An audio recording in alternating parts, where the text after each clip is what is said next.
Hello and an exceptionally warm welcome to yet another brand new edition of Simply Electric. This time we're focusing on a plug-in hybrid vehicle. Some of you might not be ready to make the jump, not wanting to go fully electric, and are essentially seeking a transitional vehicle that still has a combustion engine, yet allows you to drive completely electrically for a range of up to 64 kilometers. And 64 kilometers is basically, everyday life, right, Steffi? Yeah. The deceptive commuter. Exactly. That means if you fully enjoy an electric everyday life, you then have the combustion engine for long-distance vacation trips, creating a healthy mix and eliminating range anxiety. Oh. Ford has officially unveiled the Kuga Face, equipping it with completely new enhancements, including a revamped infotainment system and a fresh new design. We are eager to take a much closer and more detailed look with you at the Ford Kuga plug-in hybrid. Have a closer look.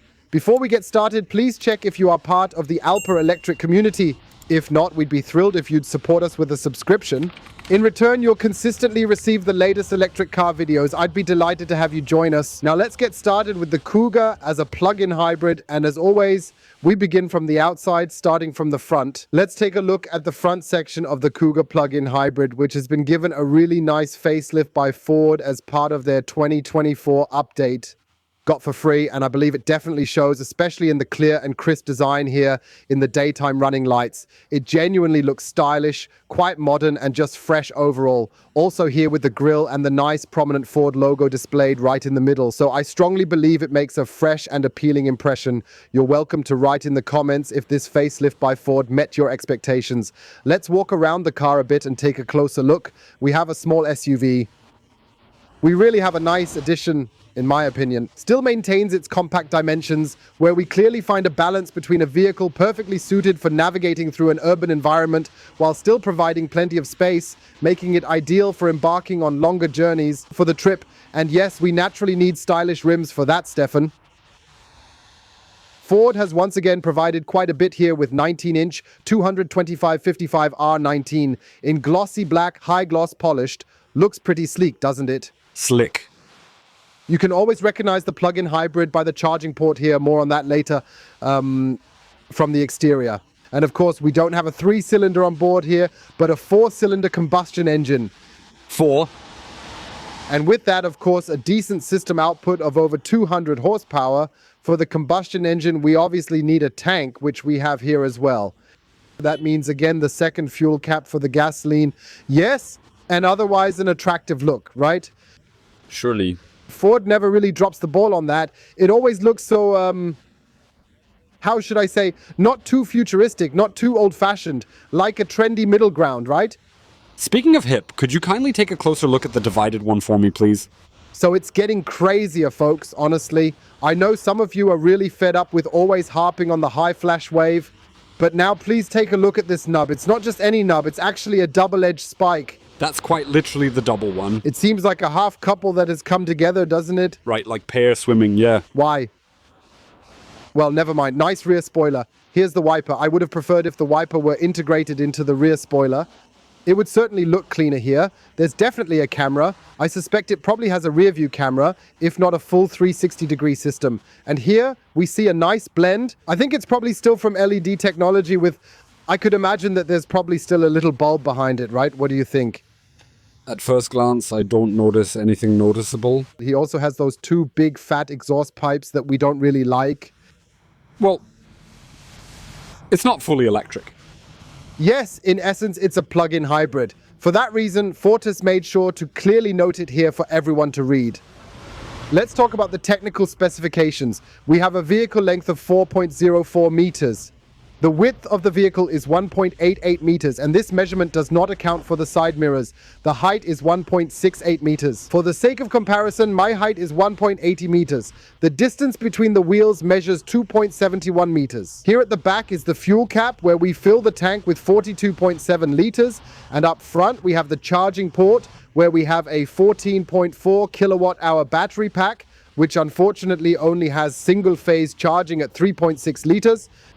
kW can be charged. So what this means is that we need approximately a good 4 hours to fully recharge the Kuga battery back to its maximum capacity.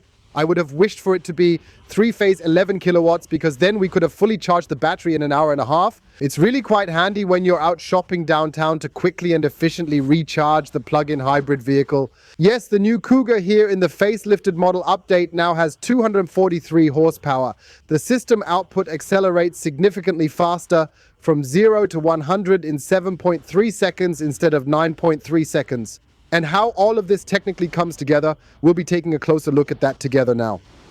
178 kilowatts and 243 horsepower form a combined output, and thus we take a look under the car's hood, unfortunately without the assistance of hood lifters, which is powered by a combustion engine. So we have here a 2.5-liter four-cylinder engine with 122 kilowatts, 152 horsepower and 200 Newton meters of torque, driving a CVT transmission, and we also have an electric motor with 97 kilowatts of power, which I believe translates to 131 horsepower.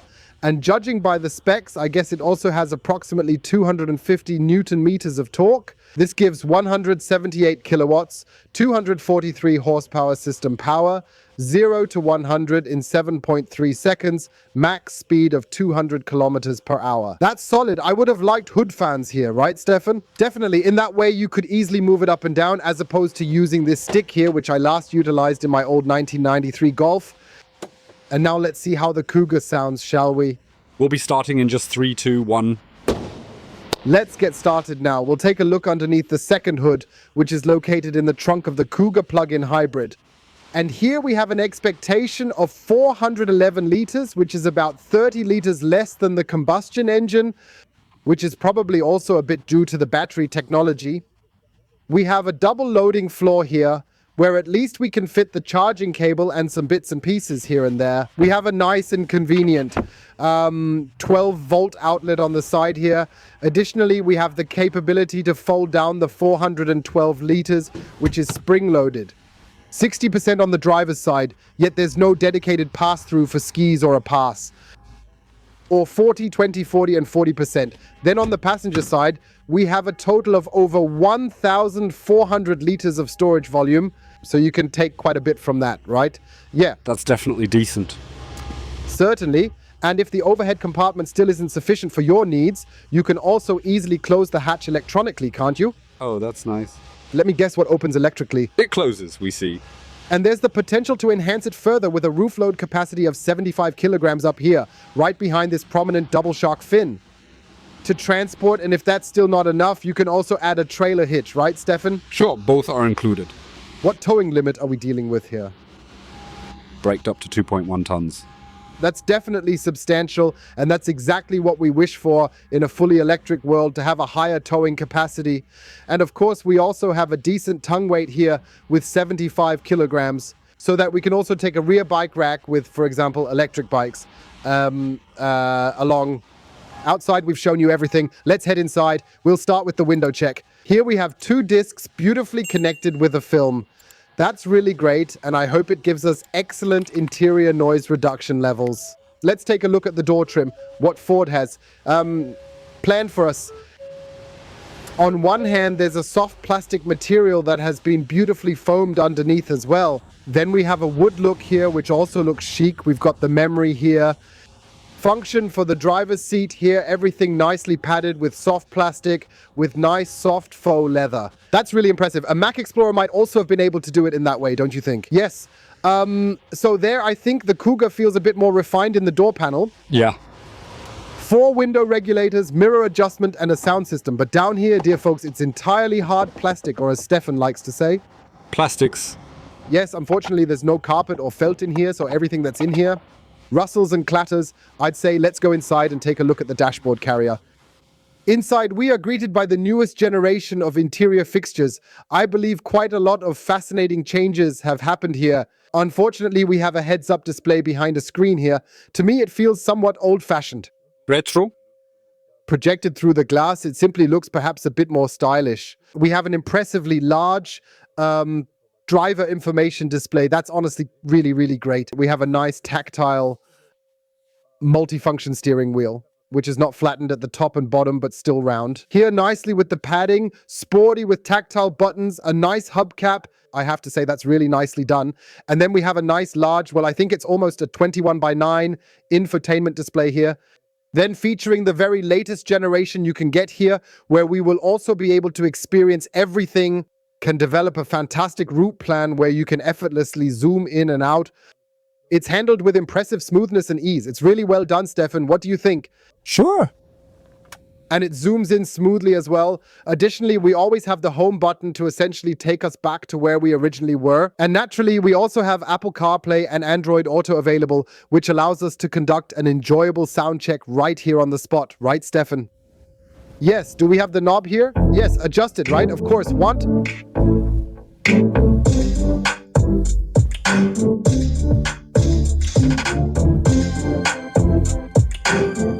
Are we off?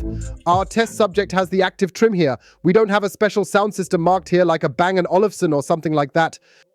So from that perspective, it's really quite decent, and we have a well-organized menu structure here. We can also call up tiles whenever needed. So I'm thinking it's indeed quite an excellent story overall, and it's relatively up to date. The climate control system here is split for both the driver and the passenger. Seat heating is available whenever needed, offering convenient comfort on cold days. It's stylishly and thoughtfully assembled. Yes, standard air vents that you can adjust by hand. I'm definitely okay with that. Have the engine start-stop button. Then here we also have the gear selector, where we can basically switch between normal, eco-sport, slippery and unpaved roads. Adds back and forth. Or where we also have the EV auto mode, where it automatically adjusts itself in a hybrid manner, or where we can set it to run purely on electric power. That's everything. Well done. Just like the volume control, there are USB-A and USB-C ports available. Have here a 12-volt outlet. Then we have again an inductive charging pad, but my large smartphone just about fits in there. But not. Here we have the gear selector and parking brake, two nice cup holders and a coin compartment here.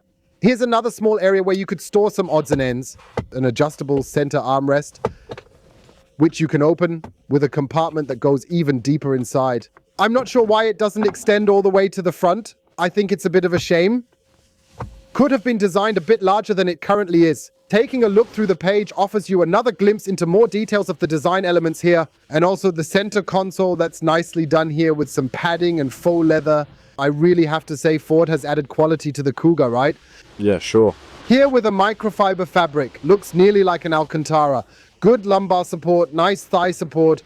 Then the extension of the seat base for people with long legs. Maybe they could have added a bit more shoulder padding here.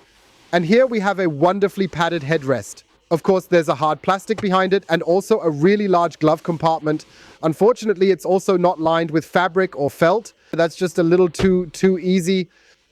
Indeed, yes, sadly, that's true. At least it's softly padded up here. Then we have these here again. Would look silhouette, but here it's still soft. But here it's really like delivery van plastic. Yes, there it is. It's kind of a bit of a shame. And here with the doors too, look. When you're driving alone, it also tends to rattle and clatter.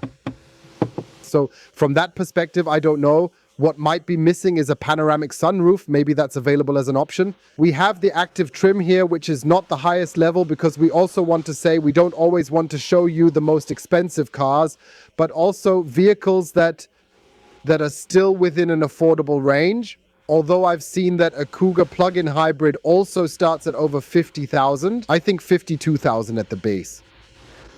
So that's quite a hefty slug from the jug. I just checked how much our test car costs. What do you guess? 56k. 57,500 euros. That's quite a hefty piece from the bottle indeed. And this lovely shade of blue is referred to as Desert Island, by the way. Okay, but desert does mean wasteland. Well, let's leave it. I'd say we do the seat test in the back. I'm 1 meter 85 tall, weighing 99.9 kilograms. And let's see how we manage to sit back here.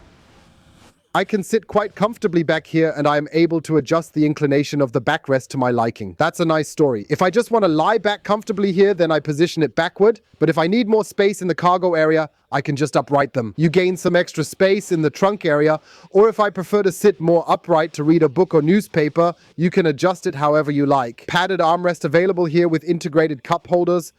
Might even be a little bit longer, wouldn't you say? Yeah. That way, you won't accidentally risk slipping your elbow into the cup holder here. I've got plenty of space here, almost a fist. The seat is generous. Set behind the B pillar. Normally, we position it a little more towards the front on the B pillar, but I think you can see it very, very well like this. Yes, when Stefan comes in here, you can see that you also have seat heating back here, which you can adjust in 2 stages. You have the air vents. What we don't have is a 3-zone climate control or 4-zone. Perhaps optional extras might be available in the back. We definitely have USB ports available for connecting electronic devices conveniently to charge. We have Isofix attachments on both sides for 2 child seats. It's really quite classy. And back here, once again, we have this elegant faux leather Alcantara appearance. I think that's well made. Feels really good too. So nice. We have nice bags here. Everything is nicely fitted, even down here with carpet. So Ford indeed presents a certain level of value. Did it there, yeah. But just like it's going on the side, Stefan, look, we have here again, it's all rustling and clattering. If everything here was softer, then it really wouldn't be nearly as noticeable. Honestly, all car manufacturers actually do that sort of thing these days. Save, save, save, and then likely sell it to the people as recycled products at best.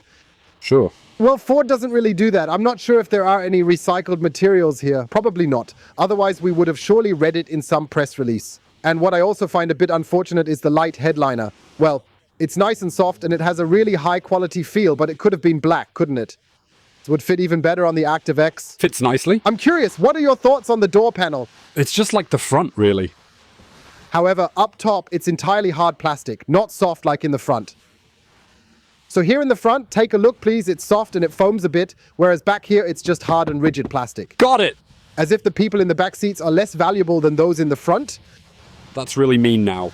No, but I just don't get it, Stefan. We've had this before. Wasn't it in the ID4 or something? Yes. I think it's true. Where we somehow put a saving sock in the trunk for we've shown you everything outside, we've shown you everything inside, and now it's time for the driving review. We're eager to experience the Kuga in its plug-in hybrid version. Come along with us, let's set off on this journey. We've now embarked on our ride with the Ford Kuga plug-in hybrid. Of course, we have now switched to the purely electric mode. You can do this later as well. Then it basically maintains the battery status or on auto. Then the car decides for you whether you drive electrically or the combustion engine assists. Yes, overall, it's now supposed to have 69 kilometers of purely electric range and thus 5 kilometers more than before. But I think that's quite ambitious. Yes, I think that it really 42 miles, possibly achievable during city traffic in the summertime under ideal circumstances, particularly if you are very gentle and cautious on the electric pedal. Yeah, we now have 33 kilometers of electric range left. The car was just idling and then suddenly lost 10 kilometers. Wow, it's because he most likely had the heater running here in this specific situation, you know? No. And then it just has its consumption. Yes, we want to measure the interior noise with you. As we make our way onto the highway now, initially we're going at 50 kilometers per hour.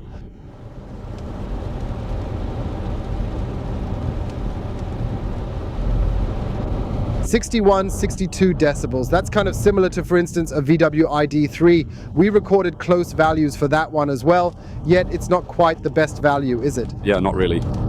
Well, I would have assumed, what with the double glazing, that it might grant us just a few less decibels, you know?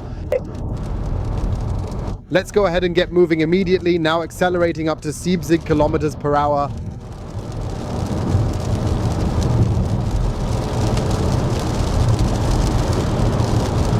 So, about 65, 66 decibels. Additionally, there's some rain that is lightly hitting the window.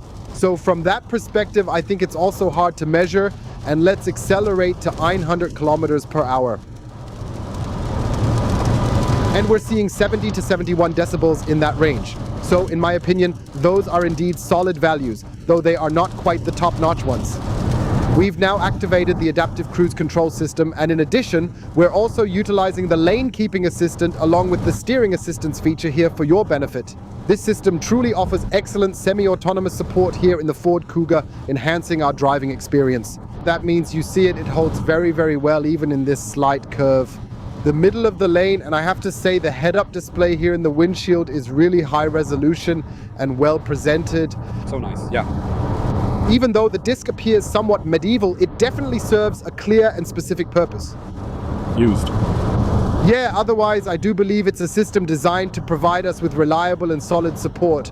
Over a longer distance, it helps to ease some burdens and alleviate pressure, especially in situations where we might need specific and focused assistance when we then tire and can travel semi-autonomously pretty well, I think. You're also starting to use that feature more often, right, Stefan? Yes, by now, absolutely indeed.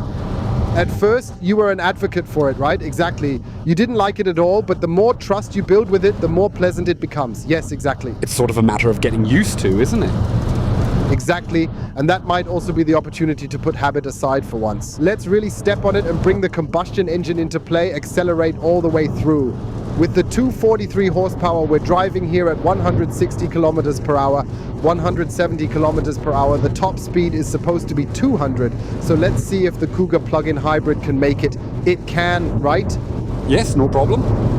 That means you also have a nice cruising speed. Then, of course, with combustion support, it even goes beyond 200 kilometers per hour. That means you can comfortably reach a speed of 205 kilometers per hour here with combustion support, ensuring that you have a quick and efficient plug-in hybrid SUV perfectly suited for long-distance travel. Absolutely. Even though he tends to be a little bit on the sluggish side.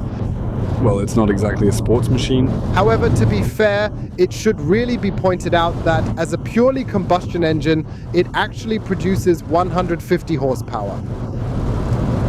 And it only reaches 243 horsepower through the electric motor, but now, by the way, 120 is coming. Look, he's doing it, he goes down to 120, now here comes 100, he makes the adjustment, see, he fits it in properly. That was to drive at sign 100. We also have a predictive solution here. Awesome. That means another 70 is coming up. You need to recognize that too. He's already recognized it now. And then it opens accordingly here. 70 goes down and we can now switch back to the purely electric mode once again. Yes, what I wanted to mention is that we only have electric power available up to a maximum speed of 135 kilometers per hour. And we can really feel this due to the total weight of the vehicle. Beyond that threshold, it becomes quite a sluggish car, so you must not compare it to a conventional combustion engine with 240 horsepower combustion power.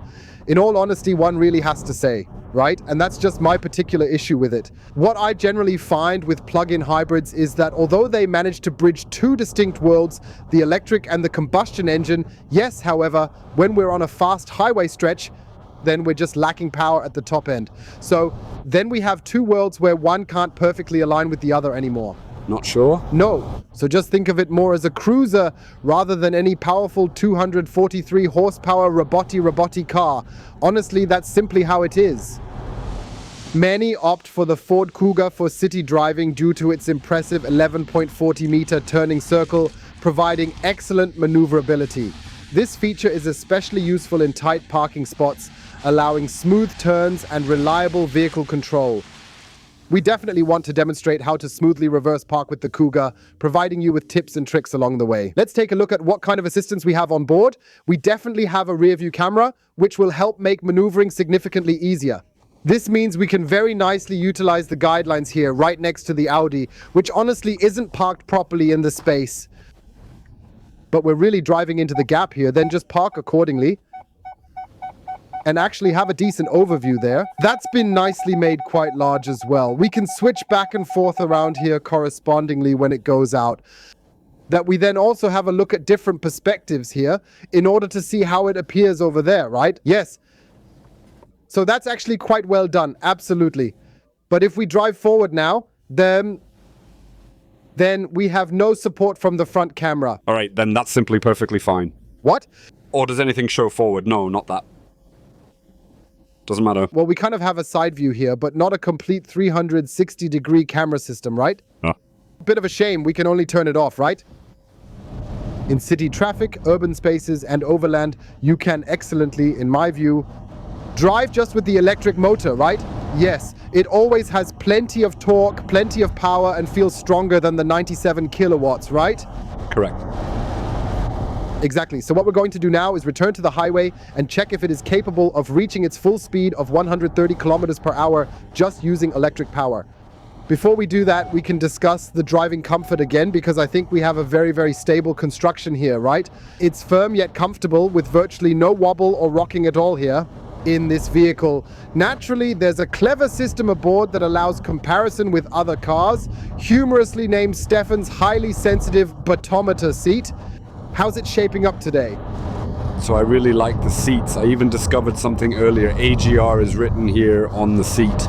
Group for maintaining a healthy back. Yep, nice. My back feels really good right now, so yes, it's quite pleasant. I'm sitting here comfortably. All right, I agree with you about the suspension. It's firm, yet comfortable. Exactly. It depends on how you handle it. Look, we're now going fully electric, accelerated to around 120 kilometers per hour. With the last drops from the battery, we still have 17 kilometers range, so we can actually drive purely electric at 130 kilometers per hour. Yes, very good. Even 135, just like it says in the factory specifications. And that's my hope, that if you own a plug-in hybrid, you'll drive it purely electrically, because that's what the car can do. Yes. Sure, it can, yes. And otherwise you just have a really comfortable Trailblazer. Let's return back to the chassis again. Where you can undertake long distance trips nicely as a couple, trio or quartet with a decent cargo volume, the option to transport something on the roof plus the tow hitch. In actuality, the Ford Kuga is essentially quite akin to a genuine and highly versatile jack of all trades. Exactly, it can do all that. If there were an all-electric version, that would be really awesome. That could be another option. But Ford already has the Explorer in their lineup. We've kind of prepared that for you too. We'll have to see if the video comes before or after that. And quite soon the Ford Kuga PHEV will follow. I'm definitely quite curious about that one too. Because it's simply such a nice and stylish SUV coupe. Therefore, I truly believe it could also really appeal to quite a few of you out there. Yes, if you go over 135 kilometers per hour, the combustion engine quietly and discreetly turns on. Yes, yes. Missed something. Thought then... What is going on here now? Yeah. And now we've basically dropped below 130 kilometers per hour again, and it's switched back to pure EV mode. I have to say, maybe for some folks, the Kuga is an ideal compromise before delving completely into the electric world, right? I think so, yeah. And with that, we have an absolutely perfect transition to the conclusion regarding the new Ford Kuga plug-in hybrid, which has just recently been unveiled as a newly updated facelift version on the market. I think the extra power just does the car good. 2 seconds quicker acceleration also translates to an additional 2 seconds of extra thrust. And you can truly feel that in this vehicle. Yes, concerning battery size, it could have used a bit more capacity. Absolutely, I'd love to. There are other plug-in hybrids that offer much more. Let's think of an example like the Grateful Motors Way 03 that we showed you, which even provides 34 kilowatt hours of battery capacity, and where you have the ability to drive over 130 kilometers purely on electric power alone. Or let's consider the BYD CLU DMI, which we also had the opportunity to introduce to you previously. So you have numerous comparisons to explore, also with simple electric options regarding plug-in hybrids. I think that the car here can be quite an interesting mix for all those people who say, well, I just don't really want to drive fully electric. Yes, of course. I aim to manage daily life electrically, so it's easy to fully grasp that here. The only obstacle for me, as always, is the very high entry price for plug-in hybrids. Yeah, that's always really quite weird. So we're looking at 52,000, or here in the ActiveX trim with basically everything you need at 57.5. That's quite a sum. If you can get a similar combustion engine vehicle for 10 or 12,000 less, it's something to consider. Yeah, I can understand people who find it difficult to switch to electric mobility or even to plug-in hybrids. Yeah. But accordingly, you always have to check what affordable leasing deals are available or something like that.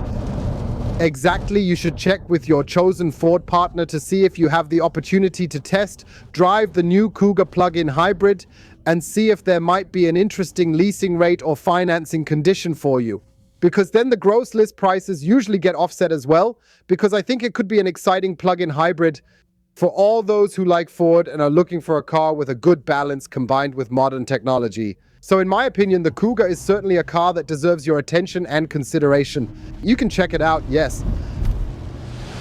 And with that, we've reached the end of today's video featuring the Ford Kuga as a plug-in hybrid. I hope you enjoyed the video. Give it a thumbs up. Feel free to check again if you're part of the Simple Electric community so that we see each other again in the future and you don't miss the latest videos about electromobility. Thanks a lot for watching. Stay healthy and see you soon. Yours, Ollie.